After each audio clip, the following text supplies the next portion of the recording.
Welcome back, looters. I am your host on Tick to Loot, the channel where we turn ticks into treasure. Today we are on Lesson 9.2 of Unit 9, Technical Indicators.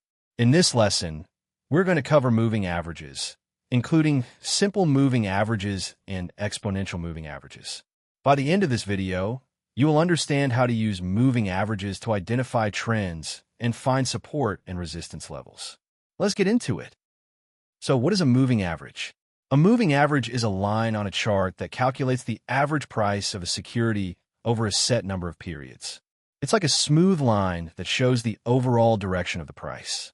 For example, if we have a 20-period moving average, it will calculate the average price of the last 20 candles and plot it as a line on the chart. There are two main types of moving averages: simple moving averages and exponential moving averages. A simple moving average, or SMA, gives equal weight to all the periods in the calculation. For example, a 20-period SMA will give equal weight to the last 20 candles. This means that the SMA will react slowly to price changes, as it's averaging out the price over a set number of periods. An exponential moving average, or EMA, gives more weight to recent prices. This means that the EMA will react faster to price changes, as it's giving more importance to the latest prices. For example, a 20-period EMA will give more weight to the last few candles, rather than giving equal weight to all 20 candles. So, how do we use moving averages to identify trends? If the price is above the moving average, it's a bullish sign, indicating that the price is likely to continue rising. On the other hand, if the price is below the moving average, it's a bearish sign, indicating that the price is likely to continue falling. There are several common moving averages that traders use. The 20 EMA is a short-term moving average, the 50 SMA is a medium-term moving average, and the 200 SMA is a long-term moving average. These moving averages can be used to identify trends and find support and resistance levels. One of the most powerful bullish signals is the golden cross, which occurs when the 50 SMA crosses above the 200 SMA.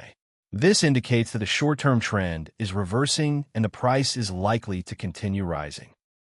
On the other hand, the death cross is a powerful bearish signal, which occurs when the 50 SMA crosses below the 200 SMA. This indicates that the short-term trend is reversing and the price is likely to continue falling.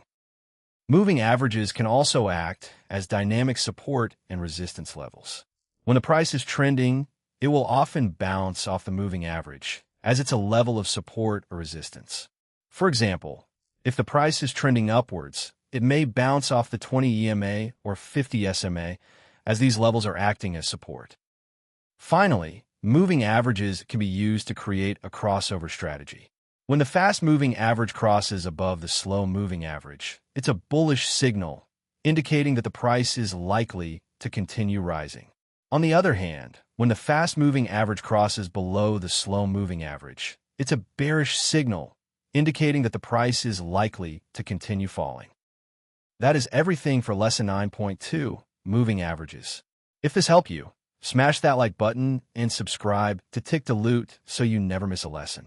Drop a comment below. What was the most useful thing you learned today? See you in the next lesson, looters. Keep turning those ticks into treasure.